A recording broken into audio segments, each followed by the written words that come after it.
Hello, BookTube. We are in the final week of Rocket Summer, an epic BookTube event created by Michael K. Vaughan to celebrate science fiction.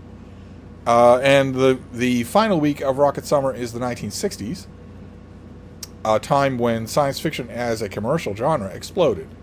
Just exploded. In number of titles, in types of books, in types of presentation, and also in quality, I believe. I have mentioned many times during Rocket Summer this year and in last year the challenge that science fiction as a genre faced, especially in the late 50s and 60s when suddenly science, actual science, was outstripping fiction and outdating it. Where suddenly science was telling you that there are not civilizations on Pluto or Mars or Venus, and that you can't write books like that anymore. You can't do it unless you make them fantasy or alternate realities, but you can't write those in this world. So if you're a science fiction writer and you're all proud of the research that you do before you write your novels, well, all that research is out the window because actual science outstripped that and invalidated it. There are no civilizations on Mars. There are no equatorial jungles on Venus. And if your interplanetary adventurers were to set foot off a ship on the surface of Mars in their shirt with their cap on and their ray gun at the ready, but no suit, they would die in a minute. And if they stepped off their ship on the surface of Venus, they'd die in seconds, in agony. So once science started to tell authors that, suddenly science fiction as a genre had two alternatives: curl up and die, or adapt and excel, and that it chose the latter. So the 60s for science fiction is a wonderful, wonderful time period. And I've been slack on Rocket Summer, but I'm hoping to be back to fill out this last week. And so last night I threw a 1960s science fiction novel on the pile. I threw on the pile The Two Timers by Bob Shaw, which I think is either his first or his second novel. And only the third or fourth thing that I have read by this author. I don't even know really how, off the top of my head, how prolific he is. I read The Ragged Astronauts and one of the two books that followed that, and I think I read one Orbitsville book. I didn't like any of them. They seemed to me to be very staid, very mannered and cautious. And having read this, which I assume is an earlier work, there's some elements of it that lead me to think that it's an earlier. I haven't checked, but I think it's an earlier work than anything I've read by this author. But having read this, I really think I need to reread some of those books that I dismissed as being stodgy, because this is just done on a different wavelength. It isn't stodgy. It's just a different wavelength. It's far more. At least this book is far more. I mean, definitely not true for Orbitsville or The Ragged Astronauts, but for this book, it's really science fiction imposing itself on social fiction. In the second half of the 20th century in the UK produced a huge amount of great social fiction, slice of life, suburban life, working life, family life, including some really great mystery novels that were barely mystery novels because they were more involved in observing, in categorizing post-austerity Britain social life on every level, on every social level. This mainly does that for a long time. For a large chunk of this book is concerned with that. It has a great opening too. Oh my God. I don't know anything about Bob Shaw. I don't know how long he worked on his books or whether or not he ever reworked them. But the opening of this book is the type of thing that an author would kill for. Where a man named John Breton, who works for a consultancy, he is just a middle manager. He is at home with his wife and some friends of hers. And his wife, Kate, he hates, and she hates him. Politely.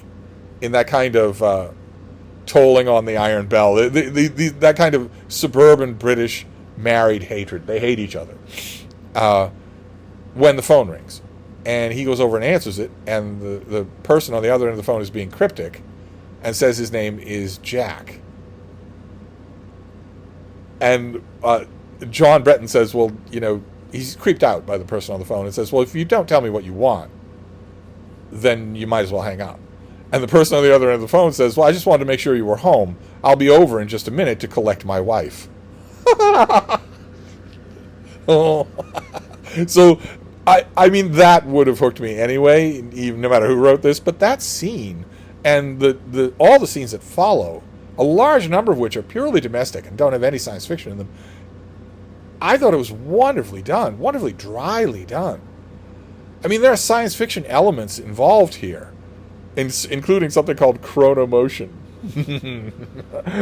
There's science fiction elements involved here. Mainly, right up front, no spoilers, mainly right up front, the idea of alternate dimensions, of nearly identical alternate dimensions. Jack is John Breton from one of those dimensions, in which he could not save his wife. But his wife is alive in this dimension. And he wants to do something about it. And it's weird how the book settles pretty quickly into just a domestic menage. In the middle of a science fiction novel, it just settles into that. And explores that in a way that a typical science fiction novel about, oh, I just realized, that's two human faces. Oh, wow, I just realized that. It explores that in a way that a less intelligent science fiction novel simply about identical people from separate realities wouldn't take the time to do. I thought it was impressive. I mean, it had seams. The seams showed, and there's one too many science fiction ideas in here. One idea in particular that just isn't used at all. I mean, it's just hauled in. Halfway through this book, a part of me was thinking, okay, well, enough with the chronomotion, and also enough with Jack Breton. How about you don't do this at all? Just tell me the story of this disintegrating marriage. You're so good at it. Why not just write that story? Give me that story with no science fiction, and maybe add something. Add an Iris Murdoch type detail at the halfway point. A stranger who is attractive to either one or both of the people who hate each other in the marriage, with no science fiction. Had Bob Shaw chosen to do that, I would happily have read the rest of the book. And to put it mildly, that was not my impression the last time I read this author, which admittedly was, well, I'm 28, so it was 28 years ago, at least. It was a long time ago, and that was not my impression. I got the impression then that he was a James Blish-style UK writer, just writing bland, boring, middle-of-the-shelf science fiction, largely uninspired science fiction. And uninspired by the wave of creativity that definitely was happening in the 1960s. Now I think not. It could be that the more science fiction he chucks into his book, the less I will like it. Maybe that's why I didn't like Orbitsville or whatnot. But I really like this, including the ending, which there's one scene at the ending where we actually see chronomotion in action. We don't just hear its side effects. We don't just see people talking to their near doppelgangers. We see it in action. And it takes a particular form. There's a particular visual that Bob Shaw gives you in 1968 of what happens when an alternate version of John Breton appears in a new reality, in a new time frame. How does that appearance actually happen?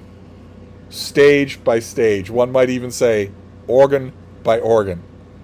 And the minute I read that scene, all I could think, I could be completely wrong here, but the minute I read that scene, all I could think of was a much, much younger, maybe teenage Alan Moore reading that scene in this book, maybe not even remembering that he read it in this book, maybe just tossed it off, maybe read 1,000 science fiction novels a year like I did in 1968.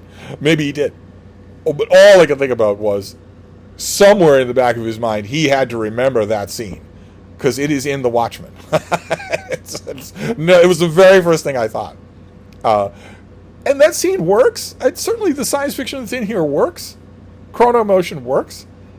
It's well thought out, but I could have done without it and been just as happy here. So my explosive re-entry into Rocket Summer is off to a fine start. So I'm gonna I think I'm going to stick with these physical print and paper mass market paperbacks that I got specifically for Rocket Summer. I think I'm going to stick with that tonight and throw another one of those on the pile. So I'll wrap this up for now. I'll report tomorrow. Thank you, BookTube.